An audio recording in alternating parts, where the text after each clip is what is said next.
சமூக சொந்தங்களுக்கு வணக்கம். மீண்டும் மற்றொரு காணொலியில் உங்களை சந்திக்கின்றேன். இந்த காணொலியில் நாங்கள் பார்க்க இருக்கின்ற மிக மிக முக்கியமான விடயங்கள்: ஜப்பானில் ஏற்பட்ட 7.1 ரிக்டர் அசுர நிலநடுக்கம் அது எவ்வாறு குமாமோட்டோ மாகாணத்தை முற்றிலும் தவிடுபொடியாக்கியது என்பதையும், கட்டடங்கள் சரிந்து விழுந்தும் எரிவாயு வெடித்தும் இதுவரையில் 13 பேர் கொடூரமாக பலியாகியுள்ளதாக தெரிவிக்கப்படுகின்றது.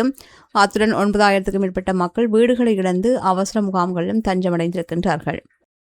இவ்வாறு ஒரு பக்கம் ஜப்பானில் கோரமான நிலநடுக்கம் ஏற்பட்ட பின்னணியில் அடுத்து வட அமெரிக்கா மற்றும் ஐரோப்பாவில் வெப்பநிலை 42 டிகிரி செல்சியஸை தாண்டியுள்ளதாக மற்றொரு தகவல் கிடைக்கப்பட்டிருக்கின்றது. இவை பற்றித்தான் இந்த காணொலியில் விரிவாக பார்க்க இருக்கின்றோம். வாங்க காணொலிக்குள் போகலாம். அந்த அடிப்படையில் முதலில் ஜப்பானினுடைய தகவல்களை பார்க்கலாம். ஜப்பானின் குமாமோட்டோ மாகாணத்தில் நேற்று ஏற்பட்ட 7.1 ரிக்டர் சக்தி வாய்ந்த நிலநடுக்கத்தில் குறைந்தது 13 பேர் உயிரிழந்துள்ளதாக தற்போது வரை கிடைத்திருந்த தகவல்கள் கூறுகின்றது. மேலும் 9,000க்கும் மேற்பட்டோர் பாதுகாப்பான இடங்களுக்கு வெளியேற்றப்பட்டதாக அந்த நாட்டு தகவல்கள் கூறுகின்றன. நேற்று கியூசி தீவில் ஏற்பட்ட இந்த நிலநடுக்கம் பல கட்டங்கள் இடிந்து விழவும், தீ விபத்துக்கள், சாலைகள் மற்றும் பாலங்கள் சேதமடையவும் காரணமாக அமைந்தது. ஆயிரக்கணக்கான வீடுகளுக்கு இதன் காரணமாக மின்சாரமும் துண்டிக்கப்பட்டது.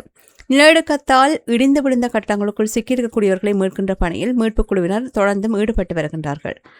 குமாமோட்டோ மற்றும் புகுபோகா உள்ளிட்ட 5 மாகாணங்களால் அமைக்கப்பட்ட 506 வெளியேற்ற முகாம்களில் கிட்டத்தட்ட 9,186 பேர் தஞ்சமடைந்துள்ளதாகவே தெரிவிக்கப்படுகின்றது.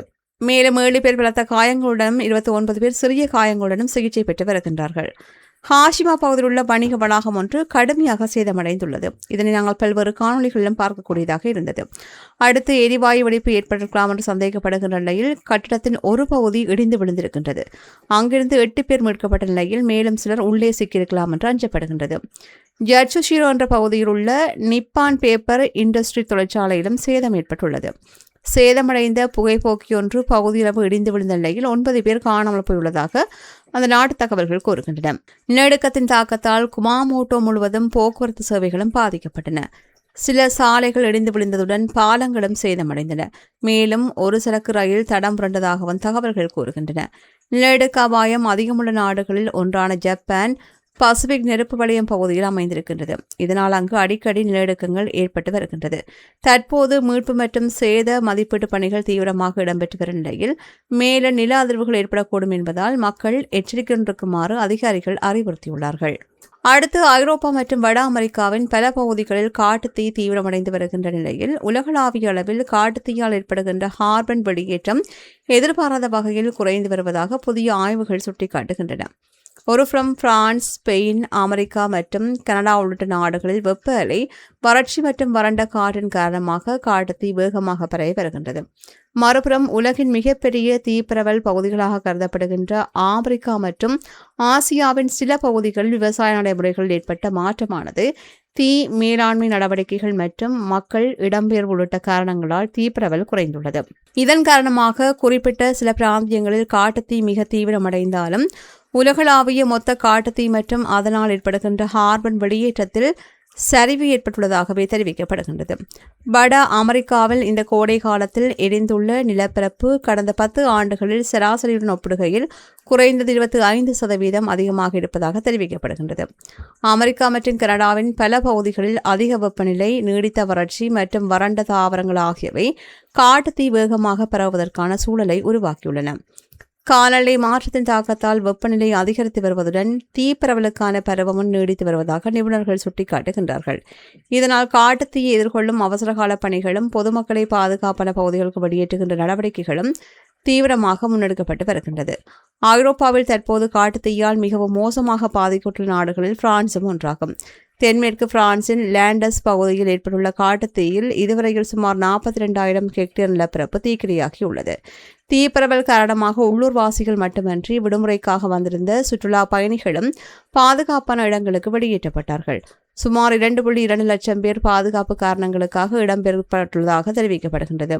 தீயணைப்பு வீரர்கள் இரவு பகலாக தீயை கட்டுப்படுத்த முயன்று வருவதாகவும், எனினும் வறண்ட சூழல் காரணமாக தீயை முழுமையாக கட்டுப்படுத்துவதில் சிரமம் ஏற்பட்டுள்ளதாகவும் தெரிவிக்கப்படுகின்றது. பிரான்சின் தென்மேற்கு பகுதிகளில் வெப்பநிலை மீண்டும் அதிகரிக்கக்கூடும் என்று வானிலை அமைப்புகள் எச்சரித்திருக்கின்றன. சில பகுதிகளில் வெப்பநிலை 42 பாகை சி வரையில் உயரக்கூடும் என்றும் அறிவிக்கப்பட்டுள்ளது. இதனுடன் வறண்ட காற்றும் பிற்பகல் நேரங்களில் அதிகரிக்கக்கூடிய காற்றின் வேகமும் இணைந்ததால் ஏற்கனவே தீக்கிரையாகியுள்ள பகுதிகளில் தீ மீண்டும் வேகமாக பரவும் அபாயம் காணப்படுகின்றது. இந்நிலையில் தென்மேற்கு பிரான்சில் இடியுடன் கூடிய மழை, குறைந்த வெப்பநிலை மற்றும் அதிகரிக்கும் ஈரப்பதன் போன்றவை உருவாகும் பட்சத்தில் காட்டுத்தீ அபாயம் ஓரளவு குறையக்கூடும் என்று எதிர்பார்க்கப்படுகின்றது. பிரான்ஸை தொடர்ந்து ஸ்பெயினிலும் காட்டுத்தீ நிலைமை கவலைக்கிடமாக உள்ளது. குறைந்தது 6 பிராந்தியங்களில் ஆரஞ்ச் எச்சரிக்கை விடுக்கப்பட்டுள்ள நிலையில் சில பகுதிகளில் வெப்பநிலை 40 பாகை வரையில் உயரக்கூடும் என்று எச்சரிக்கப்பட்டுள்ளது. கிழக்கு ஸ்பெயினின் ஹாஸ்டெலோன் பகுதியில் காட்டுத்தீ தொடர்ந்து பல நாட்களாக எரிந்து வருகின்றது. இதுவரையில் 10,000 ஹெக்டேருக்கும் அதிகமான நிலப்பரப்பு தீக்கிரையாகியுள்ளதாகவும் சுமார் 10,000 மக்கள் தங்கள் வீடுகளுக்குள் திரும்ப முடியாத சூழல் நிலவுவதாகவும் தெரிவிக்கப்படுகின்றது. தீயை கட்டுப்படுத்த தீயணைப்பு வீரர்கள் மற்றும் அவசரகால மீட்புக் குழுக்கள் தொடர்ந்து பணியாற்றி வருகின்றன. காட்டுத்தீயின் தாக்கம் மனிதர்களுடன் மட்டுப்படுத்தப்படவில்லை என்றும் வனவிலங்குகளும் கடுமையாக பாதிக்கப்பட்டுள்ளதாகவும் தெரிவிக்கப்படுகின்றது. குறிப்பாக மேட்ரிட் அருகிலுள்ள அவிலா மாகாணத்தில் காட்டுத்தீயால் பாதிக்கப்பட்ட வனப்பகுதிகளில் பல விலங்குகள் உயிரிழந்துள்ளதாக தெரிவிக்கப்படுகின்றது. ஒரு வனப்பகுதி தீக்கிரையாகும் போது அந்த பகுதியில் உள்ள மரங்கள் மட்டுமன்றி விலங்குகளின் வாழ்விடங்கள், உணவுச் சங்கிலி மற்றும் உள்ளூர் சுற்றுச்சூழல் அமைப்புகளும் பாதிக்கப்படுகின்றன. தென்மேற்கு பிரான்சில் பரவி வருகின்ற காட்டுத்தீ போர்டோ பிராந்தியத்தை நெருங்கியுள்ளதால் அந்த பகுதியில் கூடுதல் அச்சம் ஏற்பட்டுள்ளது. குடியிருப்பு பகுதிகளுக்கு மட்டுமன்றி முக்கியமான திராட்சை தோட்டங்கள் மற்றும் சுற்றுச்சூழல் பகுதிகளுக்கும் தீ பரவும் அபாயம் ஏற்பட்டுள்ளது. தீயணைப்பு வீரர்கள் இரவு முழுவதும் தீயை கட்டுப்படுத்த முயன்ற போதிலும் தீ முழுமையாக கட்டுப்பாட்டுக்குள் வரவில்லை என்று அதிகாரிகள் தெரிவித்துள்ளார்கள். வெப்பநிலை, காற்றின் வேகம் மற்றும் நிலப்பதத்தின் ஈரப்பதன் ஆகியவை அடுத்த கட்டத்தில் தீயின் நகர்வை தீர்மானிக்கும் முக்கிய காரணிகளாக உள்ளன. ஆனால் உலகளவில் காட்டுத்தீ ஏன் குறைகின்றது என்றும் இங்குதான் தற்போதைய காட்டுத்தீ நிலைமை மிகப்பெரிய முரண்பாடை வெளிப்படுத்துவதாகவும் கூறப்படுகின்றது. ஐரோப்பா மற்றும் வட அமெரிக்காவில் காட்டுத்தீ தீவிரமடைந்து கொண்டிருக்கின்ற போது உலகளவில் காட்டுத்தீயால் ஏற்படுகின்ற கார்பன் வெளியேற்றம் வரலாற்றில் காணப்படாத அளவிற்கு குறைந்துள்ளதாக தெரிவிக்கப்படுகின்றது. இதற்கு முக்கியமான காரணம் ஆப்பிரிக்கா மற்றும் ஆசியாவின் சில பகுதிகளில் ஏற்பட்டுள்ள தீப்பரவல் சரிவாகும். உலகில் ஏற்படுகின்ற காட்டுத்தீ மற்றும் தாவர எரிப்பின் மிகப்பெரிய பங்குகளில் ஆப்பிரிக்கா மற்றும் ஆசியா முக்கிய இடம் வகிக்கின்றது. இந்த பகுதிகளில் விவசாய நடைமுறைகள் ஏற்பட்டுள்ள மாற்றங்கள், தீயை கட்டுப்படுத்துகின்ற நடவடிக்கைகளின் மேம்பாடு மற்றும் கிராமப்புறங்களிலிருந்து மக்கள் இடம்பெறுவது போன்ற சமூக மற்றும் பொருளாதார மாற்றங்கள் தீப்பரவலை குறைத்துள்ளன. இதன் விளைவாக ஐரோப்பா மற்றும் வட அமெரிக்காவில் தீப்பரவல் அதிகரித்தாலும் உலகளவிய மொத்த அளவில் ஏற்பட்டுள்ள சரிவு அதனை ஈடுகட்டியுள்ளது. உலகளாவிய காட்டுத்தீ அளவு குறைந்திருப்பது மட்டுமே நிலைமை பாதுகாப்பானதாகிவிட்டதாக அர்த்தமில்லை என்றும், குறிப்பாக வட அமெரிக்கா மற்றும் ஐரோப்பாவில் அதிகரிக்கும் வெப்பநிலை, நீண்டகால வறட்சி மற்றும் நீடிக்கும் தீப்பருவம் ஆகியவை எதிர்காலத்தில் காட்டுத்தீயின் தீவிரத்தை அதிகரிக்கக்கூடும் என்று நிபுணர்கள் எச்சரிக்கின்றார்கள். காலநிலை மாற்றம் காரணமாக வெப்ப அலையானது அடிக்கடி ஏற்படுவதுடன் மண் மற்றும் தாவரங்கள் ஈரப்பதமும் குறைந்து வருகின்றது. இதனால் ஒரு பகுதியில் தீப்பற்றினால் அது வேகமாக பரவுவதற்கான வாய்ப்புகள் அதிகம் உள்ளது. இதன் காரணமாக உலகளாவிய தீப்பரவல் எண்ணிக்கை குறைந்தாலும் சில குறிப்பிட்ட பகுதிகளில் ஏற்படுகின்ற தீப்பரவல்கள் மிகவும் தீவிரமானதாகவும் கட்டுப்படுத்த கடினமானதாகவும் மாறக்கூடும். இதற்கிடையில் உருவாகி வருகின்ற வலுவான எல்னினோ நிகழ்வு குறித்து விஞ்ஞானிகள் கவனம் செலுத்தி வருகின்றார்கள். எல்னினோ உலகின் பல பகுதிகள் வெப்பநிலை மற்றும் மழைப்பொழிவு முறைகளில் குறிப்பிடத்தக்க மாற்றங்களை ஏற்படுத்தியுள்ளது. இதன் தாக்கம் குறிப்பாக அமேசான், தென்கிழக்கு ஆசியா மற்றும் மேற்கு பசிபிக் பகுதிகளில் வறட்சி மற்றும் அதிக வெப்பநிலை உருவாக்கினால் வரும் மாதங்களில் காட்டுத்தீ அபாயம் மேலும் அதிகரிக்கக்கூடும் என்று விஞ்ஞானிகள் எச்சரிக்கின்றார்கள். அதாவது தற்போதைய உலகின் காட்டுத்தீ பிரச்சினையை ஒரே எண்ணிக்கையால் மதிப்பிட முடியாது என்பதை இது வெளிப்படுத்துகின்றது. ஒரு பக்கம் ஆப்பிரிக்கா மற்றும் ஆசியாவின் சில பகுதிகளில் மனித நடவடிக்கைகள் ஏற்பட்ட மாற்றங்களால் தீப்பரவல் குறைந்து வருகின்றது. மற்றொரு பக்கம் ஐரோப்பா மற்றும் அமெரிக்காவில் காலநிலை மாற்றத்துடன் தொடர்புடைய வெப்பமானது வறட்சி மற்றும் நீண்ட தீப்பருவம் காட்டுத்தீயை மேலும் ஆபத்தானதாக மாற்றி வருகின்றது.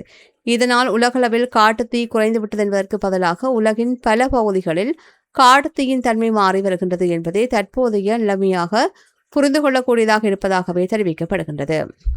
அடுத்து இந்தியா அசாமில் தொடர்கின்ற கடும் வெள்ளப்பெருக்கில் மேலும் 7 பேர் உயிரிழந்ததைத் தொடர்ந்து வெள்ளத்தில் பலியானோர் எண்ணிக்கை 75ஆக உயர்ந்துள்ளது.